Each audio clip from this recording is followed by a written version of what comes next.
first question, which is, ultimately attention, time, money, they're scarce, for companies.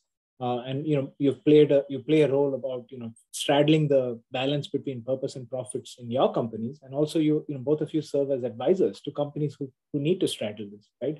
So we have a lot of these social thrusts that keep coming through, whether it was the CSR movement and now, ESG and social justice. They come in as ad hoc events, and before you know it, they become, societal mainstays. So from a company standpoint, how do you think about balancing this thrust between purpose and profit, and how do you advise companies to straddle that balance? Okay, I think it's a great question. I get this all the time. I'm sure, Lisa, you do too. Is like, is this a passing thing, or is this, we kind of have seen versions. I actually, I always say 1,000%, which is a ridiculous thing to say, right? But I believe that it is deeply ingrained in how organizations need to think about going forward. This is no longer, even if you think about CSRs and things like that, typically they were always great. They actually fundamentally led to a lot of innovation and change business practices. So they played an important role, but they oftentimes were parked into a part of the organization where they were limited in their ability to impact, which I would get back to, I think on two fronts, it's actually really critical. One is your employee base, I don't believe will allow you to get away with not really leaning into this and making a really big difference and looking through your actions through that lens. And I also believe your customers will keep you honest as well. And I talked a little bit about this, but I think that the thing that has fundamentally changed is when you're committed to purpose, you actually need to sit down and think about every step of your organization. Actions do speak louder than words, and really sort of what are the things where you're contributing. And, again, I call it underlining your purpose, or where are you undermining your purpose? And then what do you do to get that portfolio right?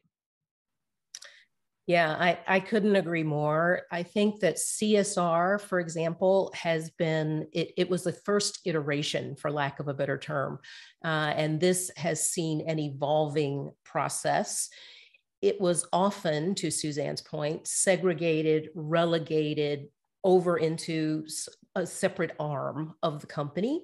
And it was considered charitable in some way. It was not considered completely integrated into the company. And so when I'm talking to, whether it's a CEO or a CMO or whomever is the contact, I always ask, don't tell me what you do as a company, tell me what you stand for. Mm-hmm. Yes, you might make a drink, or you might make a shoe, or you might have a consulting service, but what do you stand for? What are your values? And oftentimes companies are stuck when I ask them that question.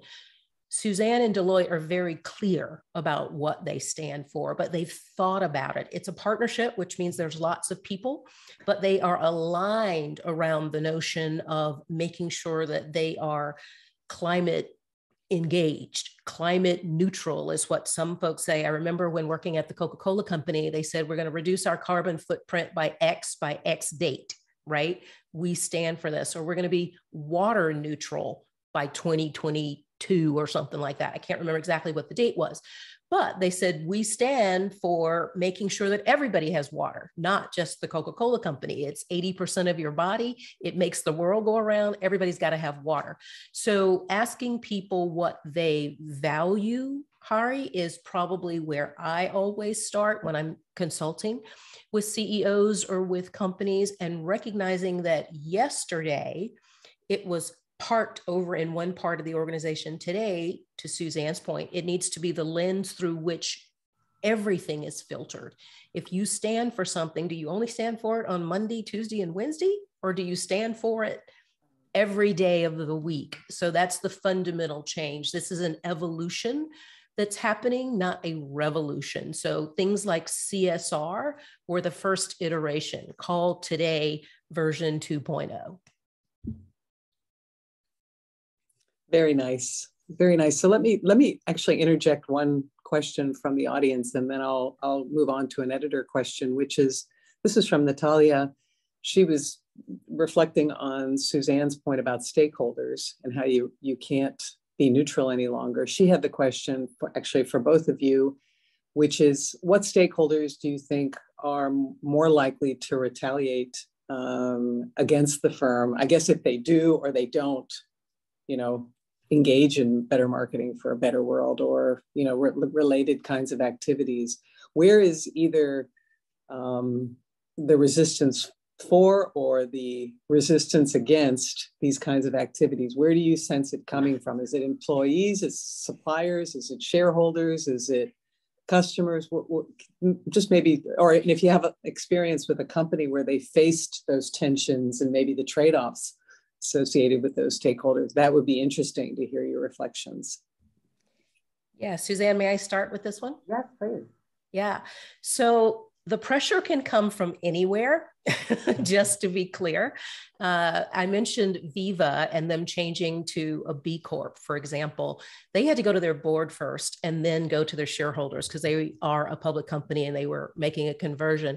So that was a huge transition for them. But any company that is speaking up on a social issue or anything that changes the perception or how the brand is positioned or what the brand is advocating for has the potential to upset people, right? It has the potential to make people very happy. So oftentimes we think about employees being the driving force today.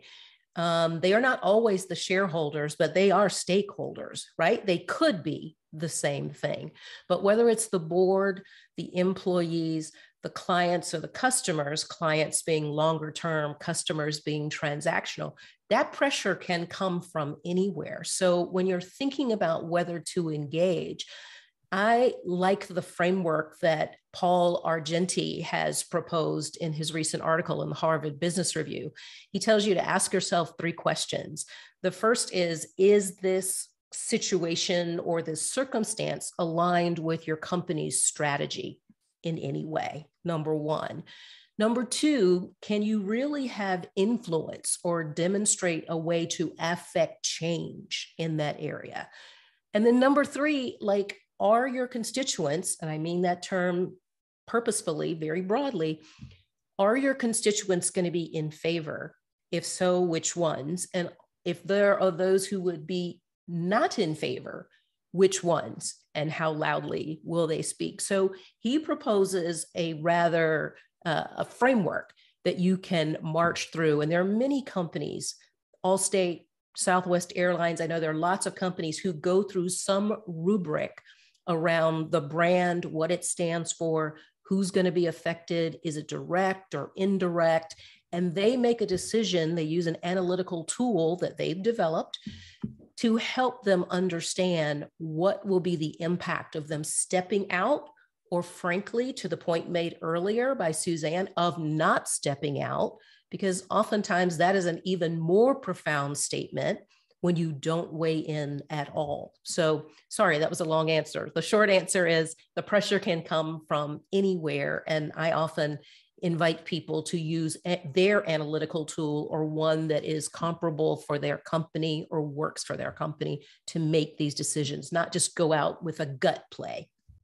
Yeah, no, I totally agree. And I guess that the other thing that I would just say back to a lot of you is I do believe that it's not one of the stakeholders, and it's not, but that could be some interesting research is, how mobilized and what is this sort of short-term, long-term actions that different stakeholder types are willing to make.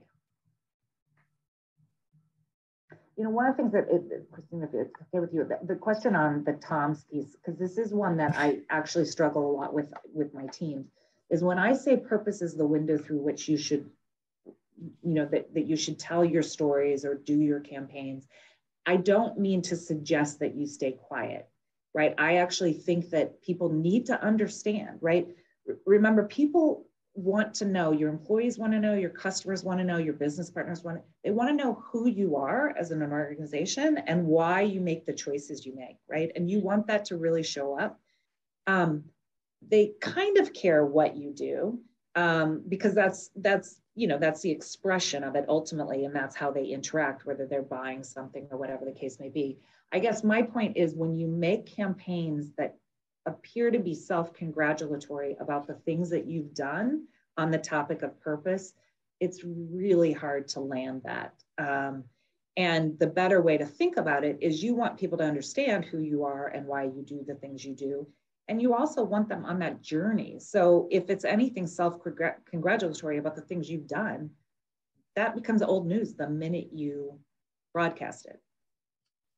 Well, it sounds kind of arrogant, right, Suzanne? Totally. When you're talking about yourself, really, I offer to folks that they should use testimonials. Let your clients talk about you. Let other people talk about you and shower the love for whatever it is you're doing. I suspect some of that is what Tom's is doing by you buy a shoe, they give a shoe. That's a collaboration, right? But the expectation is they're servicing the purchaser, they're servicing by extension a person in need. And hopefully, folks, the energy that's generated around that says, they are doing well and doing good, but they're not beating their chest. They're inviting others to work with them, and they're inviting others to talk about it. They don't, as far as I know, Suzanne, correct me if I'm wrong, they don't beat their chest and say, woohoo, look at us, we're Toms, we're giving away shoes. I mean, and that's exactly the difference, right? Because their core business is selling shoes. It allows the consumer to participate in both things. If you buy the shoes, we give more shoes, right? So it's enlisting versus exactly what you're saying, Lisa. It's not about like we've given 12,000 shoes. Right. It's like collaboration and activation side by side. I love that. And since we're talking about product, maybe we can continue with some other aspects of marketing, because I think my own views on why better marketing hasn't always permeated the academic discipline is that we tend to think about it as something that's kind of on the fringe. You know, it's social responsibility. It's not just core marketing. And so I guess that's what I would love to have each of you address for us. What are some of the ways that you think marketing can contribute to a better world in terms of just like what I call the bread and butter of marketing, you know, things like distribution, sales force, marketing strategy activities like segmentation, targeting, because we've been focused a little bit more on brand with the purpose behind the brand. But what are some of the other ways that you've seen companies deliver on better marketing for a better world through some of those more traditional or other traditional marketing activities? Suzanne, you go first. Okay. And I'm like racing to do it so I can hear what you're going to say. But I do think, I think a lot about that, right? So I think about it in sort of three buckets, right? The first bucket is the storytelling, which we've kind of talked a lot about. I also think about it really specifically through the lens of what you're saying, right? Which is, what are the things that I control that I can do better to reinforce our purpose? And there are a lot of things, right? There are things like, am I hiring and recruiting the complement of perspectives that I need to be able to service the world, right? Do the subjects of my campaigns reflect what we want to reflect about Deloitte and the world that we want to live in, right? And the marketing as an industry, I'm just so proud of things like what, you know, Dove and Getty did with the self-sourcing of photos, and then the self-tagging, like, and the hashtag see her, you know, be her, and the you know, the differences in the you know, picking agencies that reflect the populations that you want to reward and encourage. I think that there are lots of things for sure in the analytics and the data and the segmentation and all of that sort of thing that is really, really critical. So I think there's really very few things, just as we've talked about, like the product needs to think about it, and supply chain needs to think about it, and finance needs to think about it. Marketing needs to think about, you know, sort of every step of the way. There are big and small things that we need to be doing differently to make sure that we're living up to things that we're trying, you know, kind of being the change we want to see in the world. Yeah. Exclamation point, exclamation point, exclamation point. So I often think not only about what Suzanne is saying and agree 1000%. Yes, that's a thing. I'm going to say it. But this whole notion of looking at all the demographics that you're trying to serve. Suzanne talked about having your additional suppliers or your agencies or your vendors or your partners. Like, does that look like the world? Like, oftentimes it does not, frankly. And I can tell you, just on the boards that I sit on, I'm constantly asking, why does everybody look the exact same coming in this room? There are no people of color. There are no women. And I remember saying that to a partner, and they were like, well, we're the best. I'm like, dude, did you really just roll up on me after I ask you where the women were and tell me you're the best? That's all your company had? Like, we need to have a conversation then about that. So this whole notion of who is served, how they're served, getting their perspectives at the table, and making sure that at to Suzanne's point, every step of the way, you're thinking about that, then it's authentic. We're not asking for you to dumb down anything. We're not asking you to take substandard. We're asking you to be real, as the kids say, and not to pick on Pepsi. And yes, I used to work for Coke, but I know you all remember the Kendall Jenner ad that got them in so much trouble. Like, that's not cool. And clearly there was no one in the room who could look at that ad before it went out and say, what the heck are you thinking? Right? So I pick on them only because it's a public thing and it's kind of old now, but you see those types of mistakes repeated time and again when you don't have good representation at the table. You're not listening to all the voices. You're operating in a bubble, and it's hard to break that habit. We as humans like to stay in our comfort zone. So you have to work and push against that to break out of the notion that you know everything. You don't. So you need to bring all those voices to the table and think about, who are you trying to serve? Are you going to project what it should be? Or are you going to reflect what it should be? Thinking that you, again, like, we all have biases. It's part of, it's been proven time and time again that is part of who we are as humans. That's part of how we survive. It's a survival instinct. And so knowing that the more people you have from, diverse backgrounds, defined the most broadly, is going to help you make better decisions, right? When we started looking like at brand space and things like that, years ago, we said, like, anything I do will come with, I'm American, I'm a woman, I'm white, and so I needed, people younger than I was, people older than I was, people from different geographies, for sure, different races, different, and so it's only collectively that we can actually get some of those things right. Amen, sister. Thank you, Lisa and Susan. These are great, and I think audience questions are coming in as well. I want to read one from Koon that rolls into one I wanted to ask, which is, it's great that you talk about this balance, that it's important. It's important to find the purpose and not just communicate all your achievements. But it looks like, the Super Bowl ads, there's going to be a lot of spending talking about this purpose, right? So the point is that, and Suzanne, you mentioned this earlier about 1 in 5 customers saying it's great. You have a stance and you have a purpose. But what about the board? What about the board? What about the shareholders? Do they see this as, okay, money is going from one piece of the pie to another, or do they see these as complementary? So how do you get past just pleasing customers to actually getting to the board to value this? Suzanne, would you like to start? No, go. Or shall I? Yeah, okay. I'm either way. Okay, so boards are just, in my view, starting to get their heads wrapped around the notion that the fiduciary responsibility doesn't just begin and end with profit. This is a new idea. But those who are more enlightened, the early adopters, are picking up on it and realizing that longer term, it has a more enduring potential to drive profits even higher, right?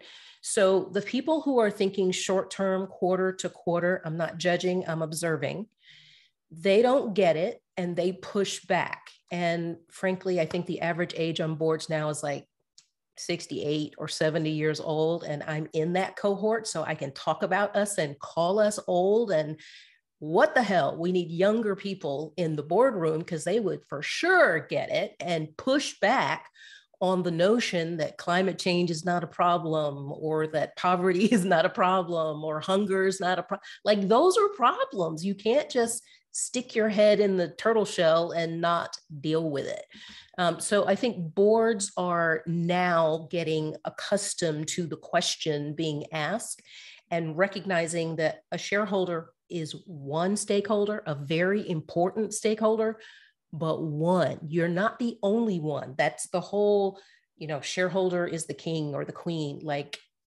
okay, that was a thinking a generation ago. The vestiges of that are still in the boardroom, to be clear, but they are being pushed to the sides. And there's a recognition that stakeholders is really who you should be thinking about. And most people just think about their employees, but that includes your partners, your vendors, your suppliers, everybody. So it's new for boards to think about it. But even when you hear the topics of ESG, environment, social, and governance, those funds have had some of the greatest traction more quickly than some of the opened ETFs or closed-end funds. They are like trillions with a T, as in Tom. They are growing exponentially. And so you have to look at the inflows of those dollars coming into those funds as people who become shareholders, but they're stakeholders, right, are putting money into those funds. So the interest is there. Yes, it's new. I would call it the 20% early adopters. We're not at the 70% under the curve and then the 10% laggards. We're not at the 70% under the big bell curve, but it's headed that direction. Yeah, I would absolutely agree. I would just stress two things, right? One, it is new. Boards are very uncomfortable with it. They know it's there, but they because they trust their instincts and they trust the analytics on it the least, right? Which the good news is, as I always joke with myself, like the first step is admitting you have a problem, right? And then the second thing, again, I mentioned this before, but I think academia could really help in this world with taking some of these amorphous concepts and really being able to translate them into more traditional business measurements without losing some of the magic and muting some of the superpowers that we need to be highly participative in it. But I think it will take some connective tissue to really be compelling with boards about because a lot of these instances are what people will pay the price of inaction, not action. And so it's always been historically hard for businesses to quantify inaction. That's right. That's a great point. It's a fantastic point. It's scary because it's new, Christine. That's right. In fact, that's what I wanted. I want to ask you one specific question based on a piece of data, and then I want to close with a final question. The piece of data Hari's going to show you, and it's from the CMO survey that I run. Deloitte is one of my partners, and this has not even been published yet. We're about to publish the reports, but what you can see there with the February 2022 data, we've asked this question over the last 11 years, and we asked marketers to rate their companies on this 5-point scale where 1 is poor and 5 is excellent in terms of marketing that benefits society or minimizing the impact of marketing on the ecological environment. And all of you can easily see that basically there's been no change. It's, there's little dips and dives, but there's essentially no statistical difference over time in any of these numbers. And so my question to the two of you is, why?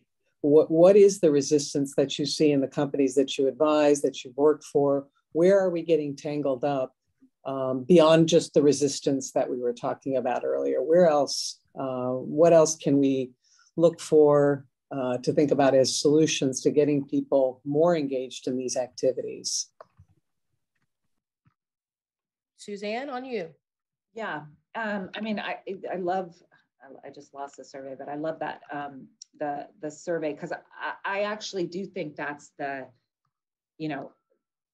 that's what we have to be able to do is sort of prove to people. And I think there's really two pieces. One is that people understand it, but they don't know how to act.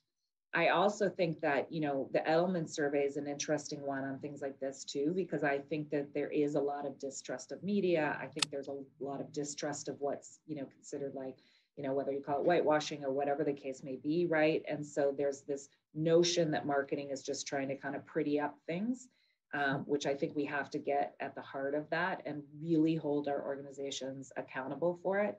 And I do, again, believe that trust is local. So if we start to tease out, like, is this a, you know, people answer very differently when it's about, am I doing this versus do I worry that, you know, all those other people are doing it, right? So that's my reaction to it. But I think this is really fascinating, and is part of the challenge going forward.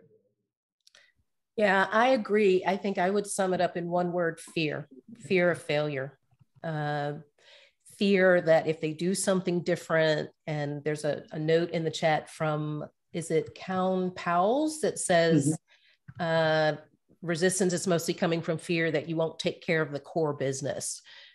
This should be part of the core business. That's the difference. They are not mutually exclusive. And so I would offer that I was taught that fear stood for false evidence appearing real. False evidence appearing real. So the notion that you won't take care of the core business because you are trying to make sure that you are not imposing on society, or that you are not creating harm to society in some way, whether it's polluting the air, taking all the water, not addressing hunger, whatever it is, it doesn't mean that you are going to hurt the core business. In fact, there are some studies, and Suzanne is right, you all could help us by doing more studies, having them be more robust and more recent, that indicate that folks, when they see a brand that is doing the type of societal challenge work, it actually breeds loyalty. It actually breeds retention for the employees that are at the company. It actually allows you to hire the best talent, because the talent is telling companies these days, hey, what do you stand for? If you don't stand for anything, or you stand for things that I don't agree with, I'm not going to come to work there, no matter how good your mousetrap is. So I think this notion of a zero-sum game, meaning you can't do two things. You can't walk and chew gum at the same time, take care of your core business and be good to society, give in some way, or at least don't harm society by the product you make, the service you offer, the gadget you put in the marketplace. So I think it's all driven, I shouldn't say all, a lot of it is driven by fear, just a deep-seated fear that something will go sideways and you'll have the murder weapon in your hand. Right, right. I'll give you an example that may be helpful on this notion of, like, if you do purpose right, it is your core business. Like, those things are linked, right? So when COVID hit, you know, we're a big organization. We have a lot of people. We have a lot of, you know, clients that we know, love, and want to take care of, right? And when we hit, we actually, you know, and we saw lots of people, you know, there was a lot of uncertainty. There was a lot of fear about where this was going. You know, we dramatically overnight had to get, you know, our business is providing services typically at client sites, and we had to radically change that. And we sat down with our purpose and said, what is our role? Again, in the early days of COVID. And we said, right now, what the world needs, this is a medical emergency. It won't be forever, but right now it is a medical emergency. And our purpose is to have an impact that matters. And we can have an impact that matters, but we can't in a medical emergency. So the way that we can do the best work is we can get our people safe, home safe. We can help our clients get their people safe. We can help with that with like technology infrastructure things that they could, but we can't overreach that, because then we'll just be noise and we'll actually do more harm. To Lisa's point, we'll do more harm by being just a cacophony of actions and activities that don't really help. Now, fast forward 6 months or even 3 months, because it pretty dramatically changed. We said, actually, now as businesses are sort of trying to deal with the after effect, and it's not as much of a medical emergency, we actually can help. And then we started doing things like, we worked with our hospitality clients who were, you know, sadly shut down primarily. We worked with them to free up a lot of their call center capacities to be and worked with them to support state and local governments who didn't have call center capacity, but were being flooded by citizen requests for information. And so we said, a purpose about impact that matters, that is a place where we can have a real material, like yes, let's lean in through that. So the notion of always having this dialogue about what is purpose, the window through which you look at your business is purpose, and then it will be your core business. But again, I'm making it sound like it's easy. It is not easy. That is what trips up everybody. So you know, it's a fabulous question, but that's what we are trying to do, is really sort of, and so there may be issues that your people care a lot about. Like in our world, a lot of our people care a lot about gun control. It is not something that our organization feels like our purpose could be critically important to that topic. Now, we do try to enable our people to be able to, you know, be free to try to step into that, but it's not, as an organization, one where we're going to make a big difference. Mm-hmm.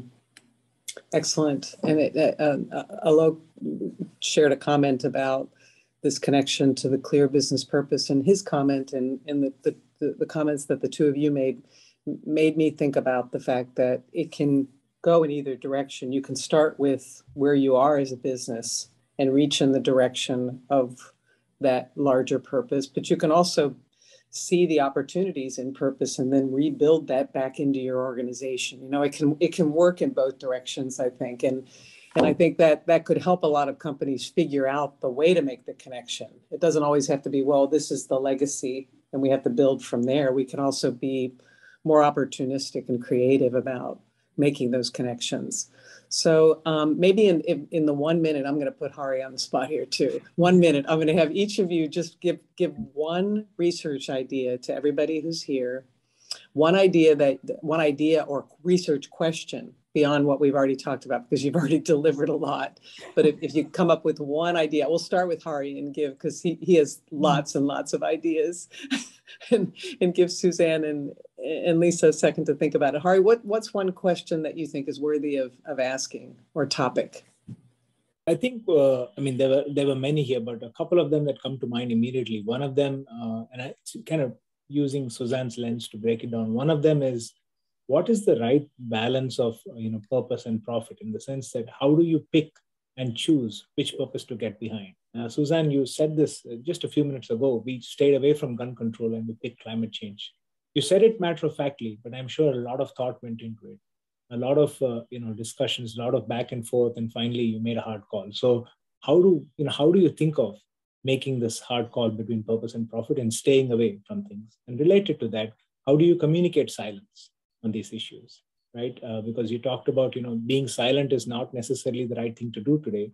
It may be in some cases, but you don't want to be construed as a criminal just because you're silent. So how do you communicate silence? Which is, I know an oxymoron, but that is precisely what makes it interesting, according to me.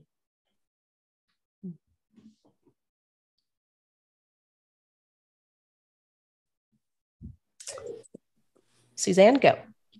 Okay, well, so selfishly, I have already infused tried to pepper a bunch of them in, please help us with this, please do research on that. But I think the one that I would see as being one that's a relatively easy or easier than some of them is this notion of what is the portfolio of short and longer term measurement and KPIs that we think is the right way to kind of land both the short-term commitment and the long-term commitment and aspiration. Yeah, I just add the ancillary, this measure, like things that you can measure, how you're making not only the decision, but the impacts of those decisions. Like, where's the template? We always look to academics and say, can you give me the math formula that makes this palatable to people? If the number comes out that you're comfortable with, go. And if it doesn't, do not go, right? So being able to quantify some of these things that appear to be qualitative, but perhaps really do have components that you can break down and assign numbers to in your own organization. But we need those frameworks. The professor's article that I mentioned in the Harvard Business Review, and I saw in the chat, he's going to be in a session soon. So you can tell him I already gave him a shout out. So he started that with his 3 questions, right? But I think we can get even more granular with your help around how to measure when to get in, how to get in, and whether to take a leadership role or a collaborative role. If I were a new marketer coming in, I'd be looking for a way to innovate the discipline, right, for a better world. So the way I think about that is, what's the math formula or what's the framework? And it might be something like the status quo divided by challenges multiplied by collaboration. I'm just making like that up. I'm glad. Right? Innovation, yeah, equals status quo divided by challenges and multiplied by collaboration. That's wonderful. Well, that's wonderful. We have a lot of people in the room here who are very good at metrics. And so I'm excited to see what you've inspired them to do. And you know, we started the session with the picture of the balloons and the liftoff. And I just wanted to come back to that and thank you both, Suzanne and Lisa, for joining me and Hari today. This has been a delight, incredibly informative, and very engaging. So thank you very, very much. Thank you. Thank you, Suzanne. Yes, thank you, Hari and Christine. Great to be with you very much. Thank you all for attending. Yeah, thanks everyone for being here. Absolutely.